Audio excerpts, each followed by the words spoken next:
네, 안녕하세요. 주책연구소에 오신 것을 환영합니다. 네, 오늘 또 주저리톡 한번 찍어보려고 카메라를 켰고요. 오늘 나눠볼 주제는, 저는 우선주죠. 정확하게 얘기하면 현대자동차 우선주에 투자를 했다가 올해 초에 조금 반 정도 매도를 했어요. 하고 그거를 다시 좀, 현대자동차 워낙 좋은 기업이라고 생각하기 때문에 언제 다시 추매를 해야 될지 지금 고민을 하던 찰나에 좀 현대자동차 투자에 대한 생각이 조금 바뀐 게 있어서 그거에 대해서 오늘 얘기 한번 해보도록 하겠습니다. 네, 그러면 오늘 주책연구소 주저리톡 시작하겠습니다. 출발! 현대차의 이 주가가 올라가려면 어떻게 해야 될까요? 그러면 뭐 여러 가지 뭐 수급이 어쩌고저쩌고 이런 얘기 할 수도 있지만, 일단은 기업 가치 측면에서 생각을 해보면 당연히 이익이 증가가 돼야겠죠. 제가 피터 린치 책 리뷰할 때도 이익이라는 말을 엄청 많이 썼던 것 같은데, 이익이 증가가 돼야 당연히 기업 가치가 제고가 되겠죠. 그러면서 이 기업 가치가 당연히 제고가 되면 주가가 올라간다고 생각합니다. 그러면 이익이라는 게 증가하려면 어떻게 해야 될까? 저는 크게 한 두 가지로 생각해 봤어요. 여러 다른 요인들, 이유들, 그런 것들이 있겠지만, 일단 첫 번째는 많이 팔아야죠.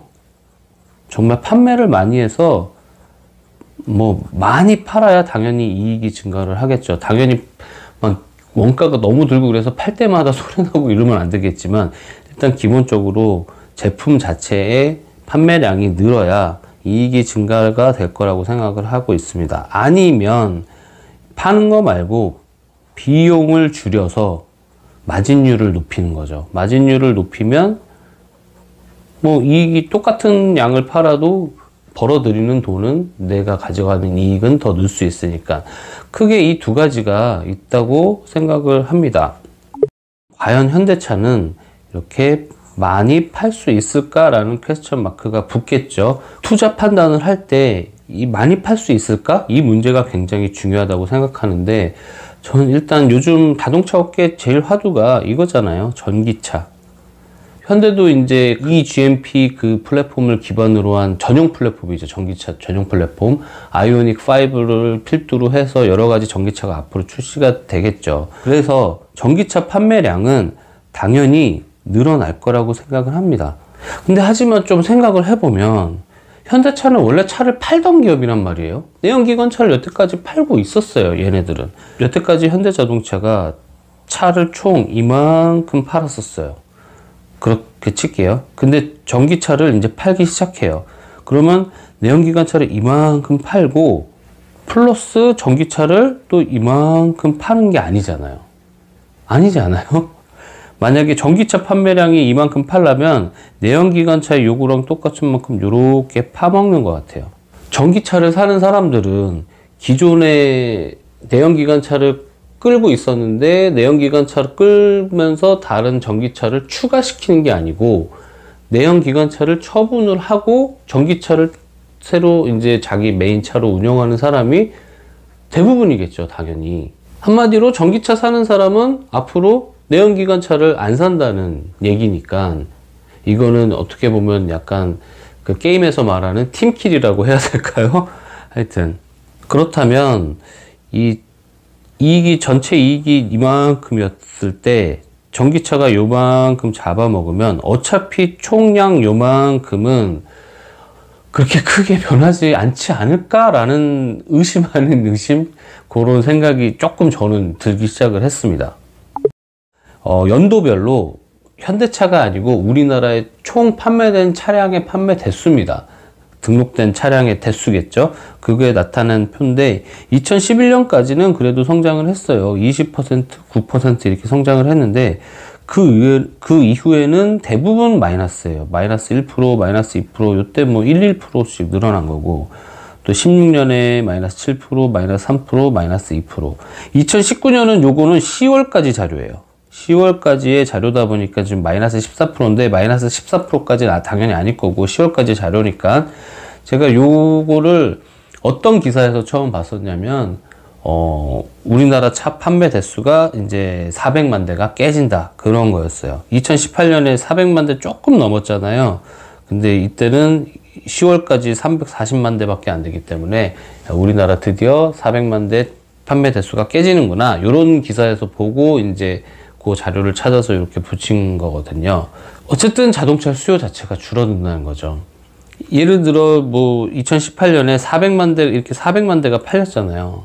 근데 전기차가 팔린다고 해서 이 판매 대수가 500만 대, 600만 대 늘어나는 거는 아니다라는 얘기죠. 예를 들어 100만 대가 전기차가 100만 대가 팔리면 이 내연기관차는 300만 대 팔렸겠죠. 300만 대 팔리고 플러스 전기차가 100만 대. 100만 대 이렇게 해서 400만 대 채우고 뭐 이런 식이 되지 않을까 그런 생각을 저는 하고 있는데 뭐 아닐 수도 있고 그리고 또 하나 다시 든 생각은 예전에 이 코로나 터지기 전에 제가 느끼기에는 이 공유 경제라는 말이 굉장히 핫한 주제였거든요. 그거의 대표 주자가 이 에어비앤비라는 회사였고요. 그리고 뭐 에어비앤비는 근데 뭐 차량 관련된 회사는 아니니까 그럼 차량 관련된 회사가 뭐가 있냐 이렇게 보니까 예전에 미국에 이제 집카라는 게 있었더라고요. 집카라는 게 우리나라 쏘카랑 비슷합니다. 그리고 뭐 굉장히 유명한 회사죠. 우버 뭐 요즘엔 배달도 하고 뭐 자율주행까지 덤벼들었다가 그거는 뭐 이제 매각했다고 하고요. 우리나라는 쏘카라는 게 있고요. 뭐 지금은 코로나 시대고 언택트 시대이기 때문에 남들이랑 뭔가를 공유한다는 게 굉장히 꺼려지는 시대지만 이 코로나가 백신이 보급이 되고 좀 진정이 되면은 다시 이제 이런 공유 경제가 좀 뜨지 않을까 조심스럽게 예상을 해보고 이런 자동차를 팔고 하는 회사한테는 조금 영향이 있지 않을까. 왜냐하면 예전에는 개인 한 명이 차를 필요한 사람이 한 대 샀다가 여러 사람이 공유한다는 게 이제 공유 경제이기 때문에 그런 것도 조금은 무시하지 못할 시대의 흐름이 아닐까라는 생각을 조금 해봤습니다. 그리고 아니면 정말 국내 시장 말고 현대차는 글로벌 기업이니까 글로벌리 생각해 보면 이 현대차가 기존의 내연기관차 파는 만큼의 점유율 플러스 전기차 시장에서의 점유율을 정말 뺏어올 수 있으면 이 테슬라나 기존의 내연기관의 전통 강자들 있잖아요. 독삼사나 일본 토요타, 뭐 미국 GM, 포드 뭐 이런 회사들, 폭스바겐 뭐 많잖아요. 그런 회사들이 앞으로 전기차에 다 뛰어들 거고 이미 테슬라는 뛰어들어서 꽉 잡고 있는 거고 정말 그 회사들의 점유율을 정말 현대차가 너무 잘 만들어서 뺏어올 수 있을까라고 생각해 보면 그것도 마냥 쉬운 문제는 아닌 것 같아요. 일단은 전기차에서 가장 앞서가는 건 요 테슬라니까 선두주자이기 때문에 테슬라를 바로 따라잡는 건 사실 그렇게 쉽지 않은 문제라고 생각하고 있습니다. 아니면 기존의 내연기관 전통 강자들이 방심하고 있을 때 그 점유율을 확 가져오는 거밖에 없을 것 같아요, 이제는. 근데 이 전통 강자들도 100년을 넘게 자동차를 만들었던 회사고 전기차 같은 경우는 제가 뭐 엔지니어도 아니고 아무것도 아니어서 잘 모르긴 몰라도 어쨌든 부품의 개수가 확 줄어들기 때문에 만드는 것 자체는 어렵지 않을 것 같아요. 정말 관건은 배터리일 뿐 정말 그 배터리만 잘 만들어지고 기술 혁신이 일어나면 이 자동차 뼈대나 이런 거 만드는 거는 이 내연기관 전통 강자들이 꿀릴 게 없다고 생각합니다. 그건 현대기아차도 마찬가지고 그건 이제 테슬라의 좀 위협이긴 하겠지만 아무래도 현대기아차도 앞으로 이제 이 기존에 원래 경쟁했던 이 전통 강자들 틈에서 또 살아남아야 되는데 그들도 가만히 있지는 않을 것이다 라는 생각이 좀 들기도 했습니다. 근데 만약 변수가 있어요. 정말 이 애플카와 정말 이건 별표.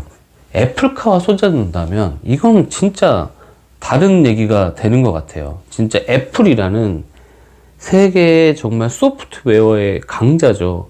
그 강자의 힘과 혁신 이런 것들과 현대자동차는 제조업으로서 뭐 대량 생산하고 막 원가를 낮추는 그런 노하우가 있고, 이런 것들이 시너지가 난다면 이런 앞에서 말씀드렸던 테슬라, 기존 내연기관 요런 회사들하고 정말 어느 정도 경쟁을 해도 충분히 우위에 설 수 있는 힘을 가지지 않을까 생각을 합니다. 그리고 그러면은 투자자 입장에서는 정말 좋은 투자 포인트가 된다고 생각을 하고 있어요. 그럼 아까 말씀드렸던 두 번째, 비용을 줄여서 마진 상승을 할 수 있을까를 또 생각을 해보면, 제가 알기로 전기차가 이렇게 있으면, 제가 그림을 잘 못 그립니다. 그러면 전기차 만드는데 총 100이라는 비용이 들면 그 중에 40에서 50%가 배터리 비용이라고 합니다. 배터리. 야, 엄청 많은 비중으로 배터리가 차지하는 비중이 큰데, 일단 현대 기아차가 뭐 나중에 배터리를 생산할지 모르겠어요. 근데 당장 뭐 그런 얘기도 없고, 당연히 LG화학이나 이런 데서 받아오죠. 그러면 어쨌든 자동차를 팔면서 남는 이익의 상당 부분을 이 배터리 회사하고 이익 공유를 하는 거라고 생각을 해요. 물론 지금도 그랜저 한 대 판다고 해서 모든 거를 현대자동차가 만들어서 그거 팔면 그 모든 마진이 다 현대한테 가는 건 당연히 아니겠죠. 그렇지만 이 배터리라는 건 너무 큰 부분을 차지하는 거고, 그걸 이제 타사에서 계속 이렇게 받아다 쓰면은 그거는 당연히 이익을 나눠 가지는 거기 때문에, 이 공유라는 거기 때문에 아무래도 혼자 파는 것보다는 당연히 불리하지 않을까 싶습니다. 그리고 당연히 배터리도 기술이기 때문에 이 기술이 발전하고 그러면 LG에서도 얼마나 기술 개발을 위해서 노력을 할 거고, 뭐 중국의 CATL, 일본의 파나소닉, 뭐 여러 세계적인 기업들이 있잖아요. 우리나라 삼성 SDI도 있고. 그러면 당연히 점점 좋은 배터리들이 나올 거예요. 성능도 좋고, 그리고 원가도 확 떨어뜨리고. 테슬라가 뭐 배터리 데이 때 얘기한 게 그거잖아요. 싼 배터리를 만들어서 전기차 가격을 획기적으로 낮추겠다 라고 얘기를 했잖아요. 작년에 배터리 데이 때. 근데 배터리 가격이 낮아지면 LG에서 낮은 가격에 원가를 낮춰서 제공해주면 당연히 차량 가격이 떨어지면 뭐 그거는 뭐 현대차 그렇게 크게 뭐 이익이 될 것 같지 않아요. 다른 회사도 마찬가지일 거니까. 현대차만 막 낮게 해갖고 막 팔아갖고 하는 건 아니라고 생각을 하니까. 그래, 오케이. 여태까지 네 얘기 잘 들었어. 그럼 넌 결론이 뭐야? 라고 물어보신다면, 정말 애플과의 협업이 없으면 전기차 판매는 늘어나요, 앞으로. 그래서 글로벌 그 자동차 회사로서의 현대차의 입지, 기존의 현대차가 가지고 있던 그 입지는 지킬 수 있을지언정, 예전보다 막 이익이 획기적으로 늘어나서 막 기업 가치가 확 증가하는 거는 조금 생각을 좀 더 깊이 해봐야 되지 않을까라는 생각을 하고 있습니다. 진짜 이렇게 또 전기차 얘기 막 하다 보면 자꾸 테슬라 생각이 드는데, 테슬라 얘기는 완전 다른 얘기인 것 같아요. 그 회사는 원래 자동차 안 만들고 안 팔던 회사잖아요. 근데 전기차라는 거를 만들어내서 팔기 시작하는 거니까 그냥 이제 이익 막 나기 시작한 회사고, 그러니까 테슬라는 좀 다른 얘기인 것 같고, 현대차는 기존의 내연기관 차를 팔던 회사로서 전기차를 앞으로 팔면은 이익이 확 증가해서 막 주가가 뛴다? 그거는 조금 한번 생각을 다시 한번 해봐야 될 것 같습니다. 그러면 뭐 자동차 투자 안 할 거야? 뭐 그건 아니고요. 자동차보다는 저는 그냥 결론은 이거예요. 2차 전지. 정말 배터리가 관건인 것 같아요. 배터리. 이 에너지를 어떻게 할 것이냐. 앞으로 진짜 배터리는 여태까지 안 팔렸잖아요. LG화학이 여태까지 배터리 만들긴 만들었지만 모든 자동차에 쫙 깔지 않았잖아요. 근데 앞으로 이제 거의 대부분의 자동차 이제 깔릴 거잖아요. 안 팔던 게 지금 앞으로 판매가 획기적으로 늘어날 거잖아요. LG화학 얘기하는 게 아니고 2차 전지라는 것 자체가. 그래서 지금 앞으로 좀 2차 전지 쪽으로 공부도 좀 해보고 그 기업들에 대해서도 공부도 좀 해보고 해야 할 필요성을 느꼈습니다. 여태까지 너무 주가가 비싸다는 이유로 현대차, 삼성, SDI가 너무 그동안 주가가 많이 올랐다는 이유로 거의 생각을 안 하고 있었거든요. 너무 비싸 하다 보니까 지금 막 이제 사기 힘들 정도로 떠버렸는데, 이제 좀 2차 전지에 정말 관심을 한번 늦지 않았을까 생각을 했지만, 그래도 한번 공부를 해보고 투자도 좀 고려를 한번 해봐야 되지 않을까라는 게 정말 저는 오늘 결론입니다. 그렇다고 현대차에 아예 다 빼지 않을 거예요. 현대차도 좋은 기업이고 진짜 전기차도 성공했으면 좋겠어요. 네, 오늘은 제가 현대차에 관심이 많고 또 실제 개인 투자자라 작지만 어쨌든 투자하고 있는 투자자로서 앞으로 이 투자의 방향을 어떻게 가질까에 제 나름대로의 시나리오가 있었는데, 거기에서 살짝 좀 다르게 생각된 부분이 있어서 한번 그거에 대해서 얘기를 해봤습니다. 이거 정말 개인적인 의견이고, 당연히 제 말을 듣지는 않으실 거잖아요.